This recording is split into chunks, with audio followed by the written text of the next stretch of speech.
Hello, it's Miss Peggy's story time again, and we're in chapter 4 of The Horse and His Boy. I wonder if you remember what happened in the last chapter.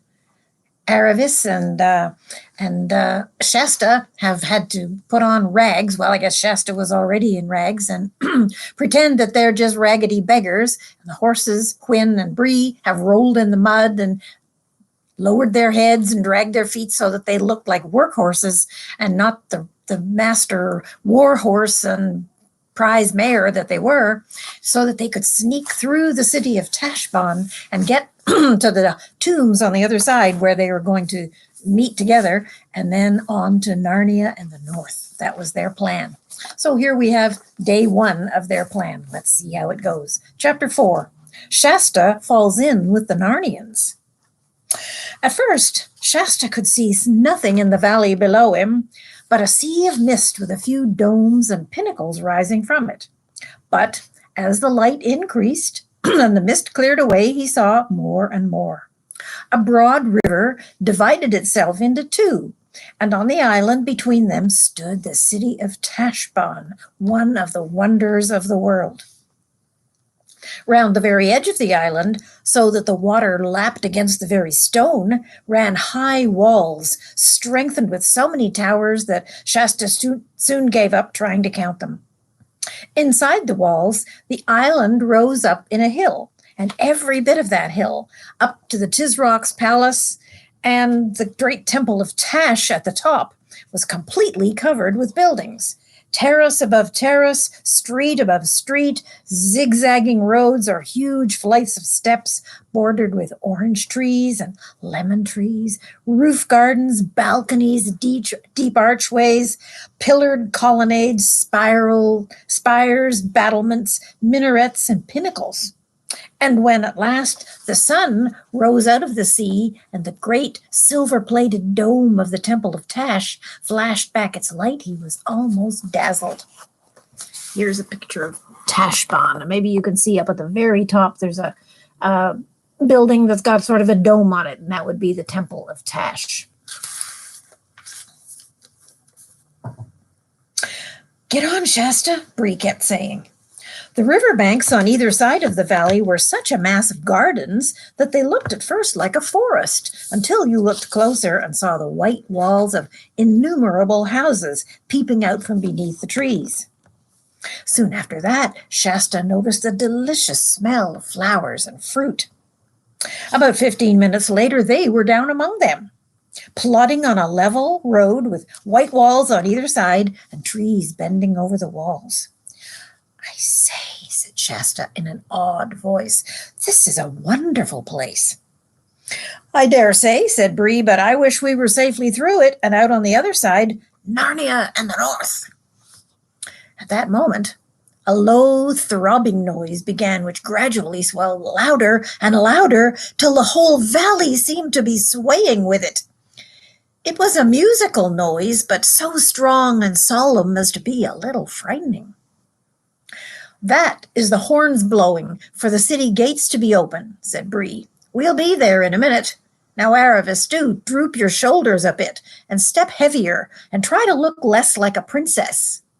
Try to imagine that you've been kicked and cuffed and called names all your life." "Well, if it comes to that," said Aravis, "how about you droop your head a bit more and arch your neck a little bit less and try to look less like a war horse?"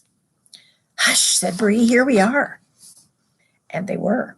They had come to the river's edge, and the road ahead of them ran along a many-arched bridge. The waters danced so brightly in the early sunlight. Away to their right, near the river's mouth, they caught a glimpse of ships' masts. Several other travelers were with them on the bridge, mostly peasants driving their laden donkeys and mules carrying baskets, and the children and the horses joined the crowd. "Is anything wrong?" whispered Shasta to Aravis, who had an odd look on her face. "Oh, it's all very well for you," whispered Aravis rather savagely. "What will you care about Tashbaan?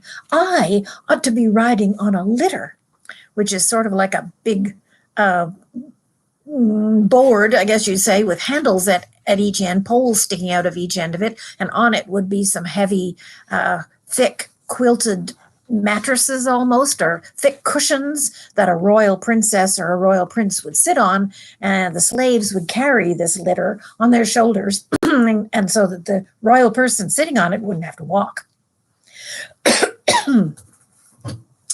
I should be riding on a litter, with soldiers before me and slaves behind, and perhaps going to a feast in the Tisrock's palace. He lived forever, and not sneaking in like this. It's different for you. Shasta thought all of this was very silly. At the far end of the bridge, the walls of the city towered high above them, and the brass gate stood open in the gateway, which was really wide, but it looked narrow because it was so very high. Half a dozen soldiers, leaning on their spears, stood on each side. Aravis couldn't help thinking, they'd all jump to attention and salute me if they knew whose daughter I am. But the others were only thinking about how they get through and hoping the soldiers wouldn't ask them any questions. Fortunately, they did not. But one of them picked a carrot out of a peasant's basket and threw it at Shasta with a rough laugh, saying, "Hey, horse boy, you'll catch it if your master finds you've been using his saddle horse for pack work." This frightened him badly, for of course it showed that no one who knew anything about horses could mistake Bree for anything but a war horse. "It's my master's order, so there," said Shasta. But it would have been better if he had held his tongue, for the soldier gave him a blow on the side of his face that nearly knocked him down, and said, "Take that, you young filth, that'll teach you how to talk to free men." But they all slunk into the city without being stopped, and Shasta only cried a very little bit because he was used to hard knocks.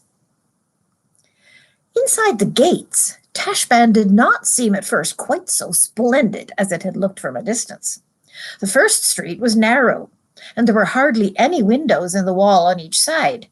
It was much more crowded than Shasta had expected, crowded partly by the peasants on their way to the market, who had come in with them, but also with water sellers, sweetmeat sellers, porters, soldiers, beggars, ragged children, hens, stray dogs, and barefoot slaves. What you would chiefly have noticed if you'd been there were the smells. Dogs, dog scent, garlic, onions, and the piles of trash that lay everywhere.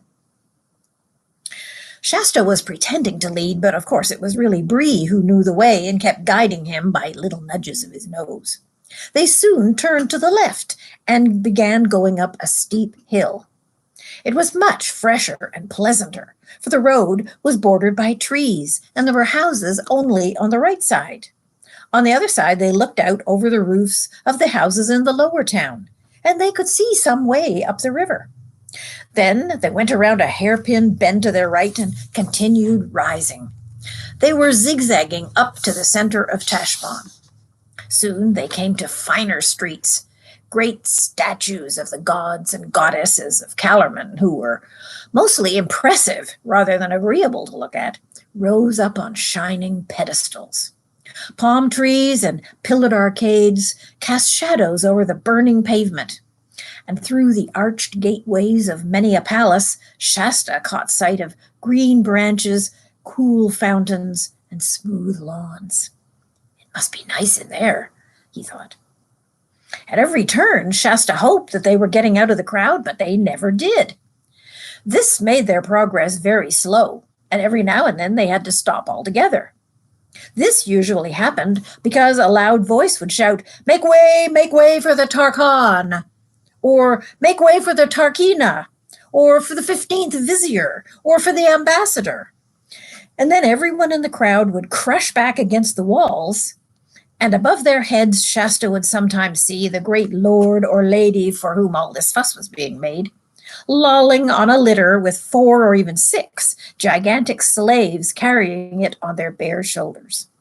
For in Tashbaan, there's only one traffic regulation, which is that everyone who is less important has to get out of the way of everyone who is more important, unless you want a cut from a whip or a punch from the butt end of a spear.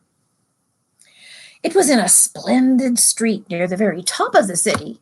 The Tisrock's palace was the only thing above it when the most disastrous of these stoppages occurred. Make way, make way, make way for the white barbarian king, the guest of the Tisrock, may he live forever. Make way for the Narnian lords. Shasta tried to get out of the way and to make Bree go back, but no horse, not even a talking horse from Narnia, backs up easily. And a woman with a very sharp, prickly basket in her hands, who was just behind Shasta, pushed the basket hard against his shoulders and said, "Now then, who were you shoving?" And then someone else jostled him from the side, and in the confusion of the moment, he lost hold of Bree. And then the whole crowd behind him became so stiffened and packed tight that he couldn't move at all. So he found himself, unintentionally, in the first row, and he had a fine sight of the party that was coming down the street. It was quite unlike any other party they had seen that day.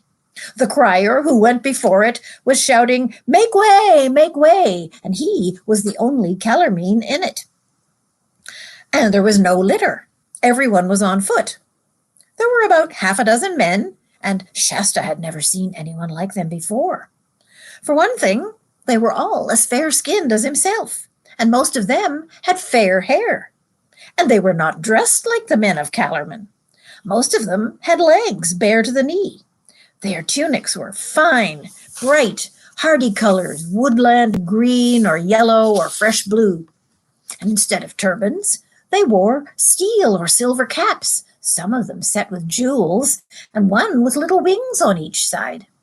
A few were bareheaded. The swords at their sides were long and straight, not curved like Calormene scimitars.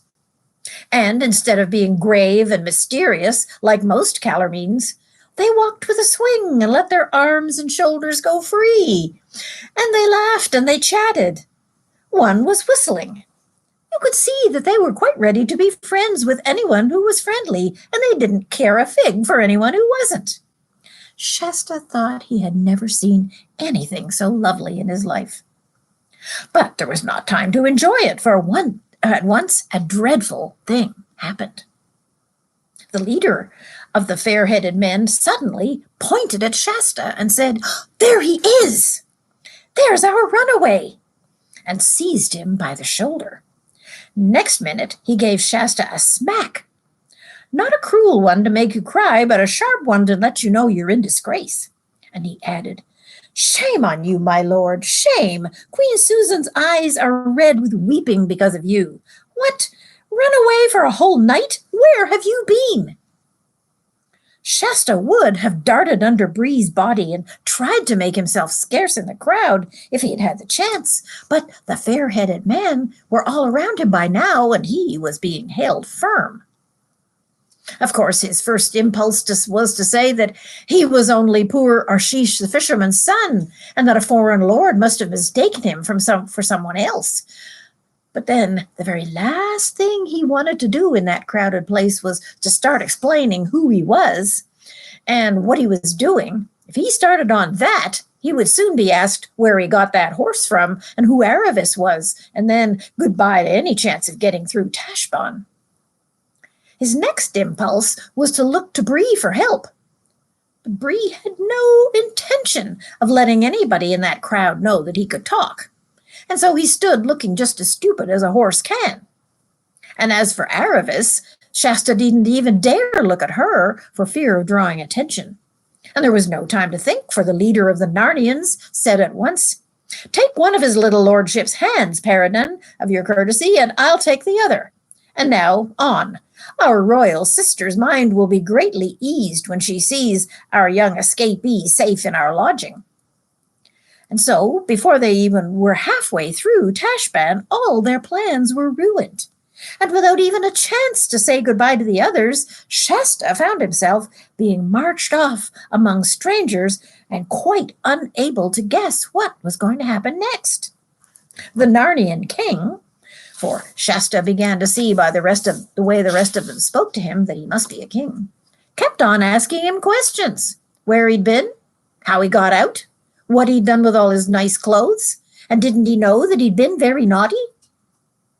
And Shasta said nothing in answer because he couldn't think of anything to say that wouldn't be dangerous. "What? Oh, mum," said the king, "I must plainly tell you, prince, that this silence of yours ill becomes one of your blood, even less than the escape itself. To run away might pass for a boy's frolic with some spirit in it, but the king's son of Archenland should admit his deed and not hang his head like a Kellerman slave." This was very unpleasant, for Shasta felt all the time that this young king must be the very nicest kind of grown-up, and he would have liked to make a good impression on him. The strangers led him, held tightly by both hands, up a narrow street and down a flight of shallow stairs, and then up another one to a wide doorway in a white wall with two dark cypress trees, one on each side. Once through the arch, Shasta found himself in a beautiful courtyard, which was also a garden. A marble basin of clear water at the center was kept continually rippling by the fountain falling into it. Orange trees grew out of the smooth grass, and 4 white walls which surrounded the lawn were covered with climbing roses. The noise and the dust and the crowding of the streets seemed suddenly very far away. He was led rapidly across the garden and then into a dark doorway. The crier remained outside. After that, they took him along a corridor where the stone floor felt beautifully cool to his feet, and then up some stairs, and a moment later, he found himself blinking in the light of a big, airy room with wide open windows, all looking north, so that no sun came in. There was a carpet on the floor, more wonderfully colored than anything he had ever seen, and his feet sank down into it as if he were walking on moss. All around the walls there were low sofas with rich cushions on them, and the room seemed to be full of people. Queer people, Shasta thought. But he had no time to think about that before the most beautiful lady he had ever seen rose from her place and threw her arms around him and kissed him, saying, "Oh, Corin, Corin, how could you? You and I have been such close friends even since your mother died. And what should I have said to your royal father if I came home without you? Wouldn't that have been a cause almost of war between Archenland and Narnia? And we've been friends from time out of mind. It was very naughty of you to do this to us." Apparently, thought Shasta to himself, I'm being mistaken for a prince of Archenland, wherever that is, and these must be Narnians. I wonder where the real Corin is. But these thoughts did not help him say anything out loud. "Where have you been, Corin?" said the lady, her hands still on Shasta's shoulders. I don't know," said Shasta. "Well, there it is, Susan," said the king. "I couldn't get anything out of him, true or false." "Your Majesties, Queen Susan, King Edmund," said a voice. And when Shasta turned to look at the speaker, he nearly jumped out of his skin with surprise, for this was one of those queer people whom he had noticed out of the corner of his eye when he first came into the room. He was almost the same height as Shasta himself, and from the waist up he looked like a man, but his legs were hairy like a goat, and his feet and legs were shaped like a goat's, and he had goat's hoofs and a tail. His skin was rather red, and he had curly hair and a short pointed beard and 2 little horns. He was, in fact, a faun, which is a creature that Shasta had never seen a picture of or ever even heard of. But if you have read the book The Lion, the Witch, and the Wardrobe, you might like to know that this was the very same faun, Mr. Tumnus, whom Queen Susan's sister Lucy had met on the very first day when she found her way into Narnia. But he was a good deal older by now, for by this time Peter and Susan and Edmund and Lucy had been kings and queens of Narnia for years. "Your Majesties," he was saying, "His little Highness has had a touch of the sun. Look at him. He's dazed. He doesn't know where he is." Then, of course, everyone stopped scolding Shasta and asking him questions, and they started making much of him and laid him on a sofa, and cushions were put under his head, and he was given a glass of iced sherbet in a golden cup to drink and told to keep very quiet. Nothing like this had ever happened to Shasta in his life before. He had never even imagined lying on anything as comfortable as that sofa, or drinking anything as delicious as that sherbet. He was still wondering what had happened to the others, and how in the world he was going to escape and meet them at the tombs, and what was going to happen when the real Corin turned up. But none of those worries seemed so pressing now that he was comfortable. Perhaps later on there might be nice things to eat. Meanwhile, the people in that cool, airy room were very interesting. Besides the faun, there were two dwarfs, a kind of creature he had never seen before, and a very large raven, which is a very large crow. So this would be an extra large crow. The rest were all humans, grown-ups but young, and all of them, both men and women, had nicer faces and voices than most Calormenes. And soon Shasta found himself taking an interest in the conversation. "Now, madam," the king was saying to Queen Susan, the lady who had kissed Shasta, "what do you think? We have been in this city fully 3 weeks. Have you settled in your mind whether you will marry this dark-faced lover of yours, this Prince Rabadash, or not?" And the lady shook her head. "No, brother," she said, "not for all the jewels in Tashbaan." Hello, thought Shasta. Although they're king and queen, they're brother and sister. They're not married to each other. "Truly, sister," said the king, "I should have loved you less if you had taken him. And I tell you, as soon as the Tisrock's ambassadors came into Narnia to ask for your hand in marriage, and later, when the prince was our guest at Cair Paravel, it was a wonder to me that you ever could find it in your heart to show him so much favor." "Well, that was my folly, Edmund," said Queen Susan, "of which I ask your forgiveness. Yet, when he was with us in Narnia, truly this prince bore himself in another way than he does now.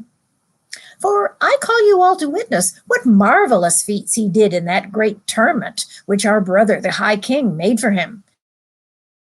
And courteously he talked to us in the space of the 7 days. But here in his own city he's shown another face." "Ah," croaked the raven, "it's an old saying, see the bear in his own den before you judge of his conditions." "That's very true, Sallopad," said one of the dwarfs, "and another is, come, live with me, and then you'll know me." "Yes," said the king, "we have now seen him for what he is, a most proud, bloody, luxurious, cruel, and self-pleasing tyrant." "Then, in the name of Aslan," said Susan, "let us leave Tashbaan this very day." "That's the problem," said Edmund. "For now I must tell you all that has been growing in my mind for these last 2 days. Peridan, would you please look to the door and see that there's no one spying on us? All well? For now we must be in secret." Everyone had begun to look very serious. Queen Susan jumped up and ran to her brother. "Edmund," she cried, "what is it? There's something dreadful about your face." Come back next time and find out what it is when we start chapter 5.